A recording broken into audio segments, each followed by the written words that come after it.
Bismillahirrahmanirrahim. Assalamualaikum warahmatullahi wabarakatuh. Puji syukur kita panjatkan kehadiran Allah Subhanahu wa taala. Salam dan salawat tak lupa kita kirimkan kepada Nabi Muhammad SAW, di mana beliau telah mengantarkan kita dari kegelapan ke terang benderang seperti sekarang ini. Perkenalkan, kami dari kelompok 2 yang beranggotakan 4 orang, di mana saya Bilqis Abdullah selaku moderator, Devi Fitriani sebagai pemateri 1, Fitrianita sebagai pemateri kedua, Akbar sebagai pemateri ketiga, akan membawakan judul makalah kelompok kami, yakni Isim Nakira dan Isim Ma'rifah. Saya akan menjelaskan secara singkat. Isim Ma'rifah adalah isim yang menunjukkan sesuatu secara kesatuan yang tertentu, sedangkan isim nakira kebalikannya, yaitu isim yang menunjukkan pada sesuatu secara kesatuan yang tidak ditentukan. Untuk penjelasan lebih lengkap, langsung saja saya persilahkan pemateri 1 untuk memaparkan materi pertama.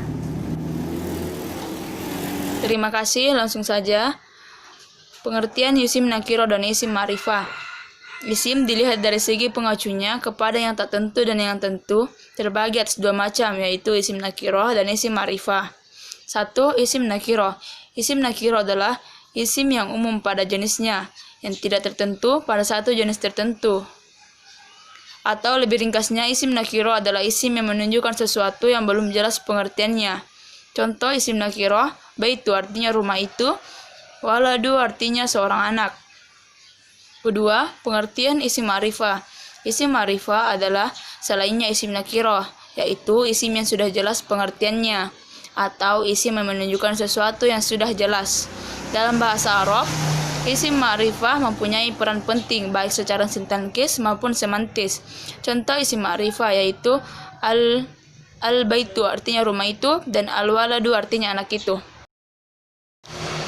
B. Ciri-ciri nakiro dan isim ma'rifah. Berikut ini beberapa poin yang harus kita ketahui tentang ciri-ciri nakiro dan ma'rifah. A. Nakiro. Isimnya bertanwin kasrah dan fathatain, biasanya tidak ditandai dengan huruf alif lam, menunjukkan kata umum, bukan nama orang tertentu. Contohnya Baitu dzalika, itu adalah sebuah rumah. B. Ma'rifah. Dibubuhi dengan huruf alif lam di awalnya jika dalam suasana idafah atau 2 isim yang digabung menjadi 1. Jika kata diidafakan untuk kata petunjuk atau isim isyarah, jika kata ganti atau isim damir. C. Pembagian isim ma'rifah. 1. Isim damir.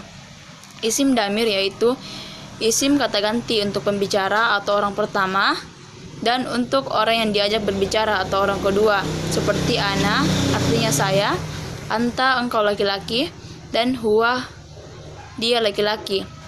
Isim damir terbagi menjadi 2, yaitu isim baris dan isim mustatir.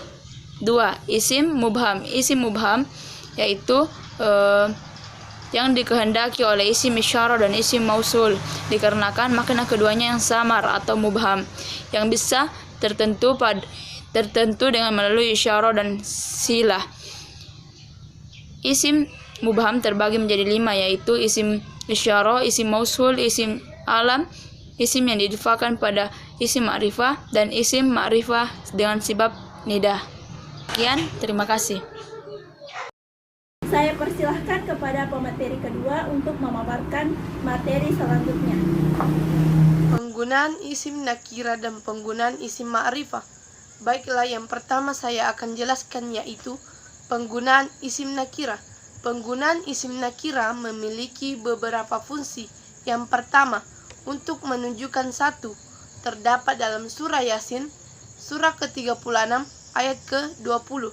Dan yang kedua, untuk menunjukkan macam, terdapat dalam surah Al-Baqarah, surah kedua ayat ke-96. Dan yang ketiga, untuk menunjukkan satu macam sekaligus, terdapat dalam surah An-Nur, surah ke-24 ayat ke-5. Dan yang keempat, yaitu untuk menunjukkan memperbesar atau memuliakan keadaan, terdapat dalam surah Al-Baqarah, surah kedua ayat ke-279. Dan yang kelima, untuk menunjukkan arti yang banyak terdapat dalam surah Asy-Syura surah ke-26 ayat ke-41 dan yang ke-6, yaitu untuk membesarkan dan menunjukkan beberapa banyak terdapat dalam gabungan nomor 4 dan nomor 5 terdapat dalam surah Fatir surah ke-35 ayat yang ke-4. Dan yang kedua yaitu penggunaan isim ma'rifah. Penggunaan isim ma'rifah memiliki beberapa fungsi yang berbeda sesuai dengan macamnya. Yang pertama yaitu penggunaan ta'rifah atau damir, kata ganti, sesuai dengan keadaannya yang menghendaki, baik itu damir mutakallim, mukhatab maupun gaib. Dan yang kedua yaitu tarif dengan alamiah atau nama. Dan yang ketiga, tarif dengan izim isyarah atau kata tunjuk.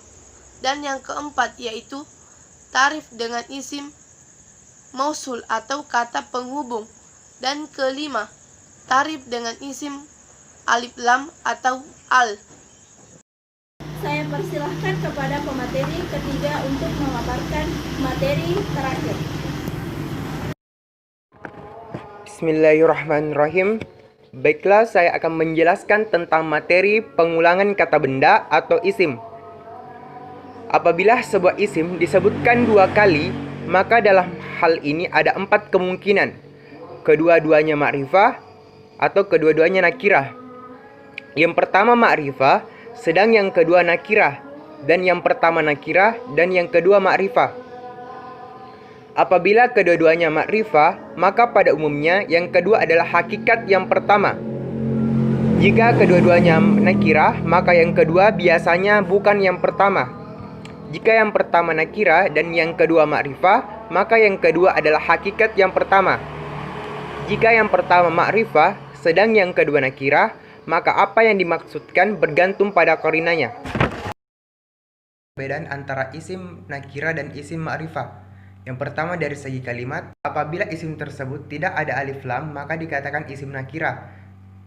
Maka apabila terdapat alif lam, maka dikatakan isim nakirah. Yang kedua dari segi makna, apabila lafaz isim tersebut memiliki makna yang masih umum atau belum tentu, maka termasuk kepada isim nakirah. Dan apabila lafaz isim tersebut memiliki makna yang sudah tentu, maka termasuk kepada isim ma'rifah. Sekian, wassalamualaikum warahmatullahi wabarakatuh. Demikian isi presentasi kami kali ini. Semoga apa yang kami sampaikan dapat bermanfaat bagi kita semua. Jika ada kekurangan, mohon dimaafkan karena sesungguhnya kesempurnaan hanya milik Allah Subhanahu wa taala saja.